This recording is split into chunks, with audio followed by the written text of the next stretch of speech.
আপনাদের সাথে বহুদিন ছিলাম, 17 প্রায় 18 বছর আপনাদের সাথে ছিলাম, বাট আগামী 25 তারিখে ইনশাল্লাহ আমি দেশে চলে যাচ্ছি।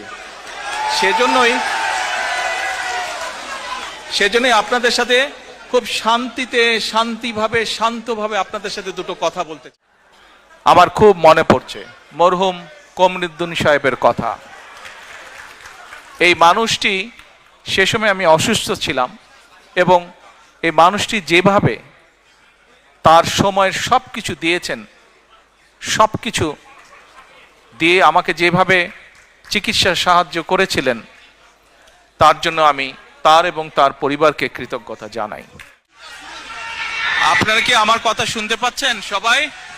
আচ্ছা, তাহলে আপনারা সবাই জানেন যে আজকে এই অনুষ্ঠানটি প্রথমত দুটো বিষয়, এক 16ই ডিসেম্বর আমাদের বিজয় দিবস, এবং একই সাথে আপনাদের সাথে বহুদিন ছিলাম, 17 প্রায় 18 বছর আপনাদের সাথে ছিলাম, বাট আগামী 25 তারিখে ইনশাল্লাহ আমি দেশে চলে যাচ্ছি। সেজন্যই আপনাদের সাথে খুব শান্তভাবে আপনাদের সাথে দুটো কথা বলতে চাই। কিন্তু আপনাদের সকলকে আমি একটি বিনীত অনুরোধ করতে চাই, করব সত্যি? আচ্ছা, কি সেই বিনীত অনুরোধ?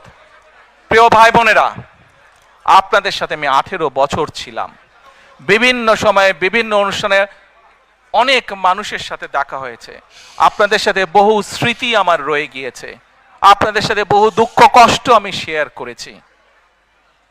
আপনারা বিভিন্ন সময়, আমার বক্তব্যের শুরুতেই বলেছি, যুক্তরাজ্য সহ বিভিন্ন দেশের প্রবাসী, বিশেষ করে যারা জাতীয়তাবাদী, বাংলাদেশি জাতীয়তাবাদের রাজনীতিতে বিশ্বাস করেন, আপনারা বহু মানুষ বিভিন্ন সময় আমার পরিবারের দলের বিপদের সময় আমাকে মানসিকভাবে সাহস দিয়েছেন, সহযোগিতা করেছেন, সমর্থন জুগিয়েছেন।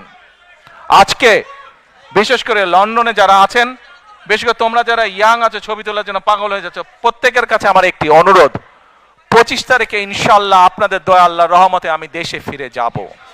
কিন্তু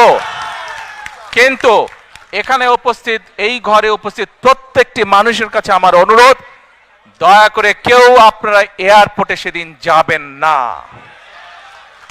দয়া করে কেউ আপনারা এয়ারপোর্টে যাবেন না আপনারা। কারণ এয়ারপোর্টে গেলে একটি হট্টগোল তৈরি হবে এবং মানুষ জানবে যে এরা সব বাংলাদেশি, এবং দেশের সুনাম নষ্ট হবে, দলের সুনাম নষ্ট হবে। যারা এয়ারপোর্টে যাবেন না, যারা সেদিন এয়ারপোর্টে যাবেন না, আমার আজকের এই অনুরোধ যারা রাখবেন, আমি ধরে নিব তারা দল এবং সর্বোপরি দেশের সম্মানের প্রতি মর্যাদা রাখবেন।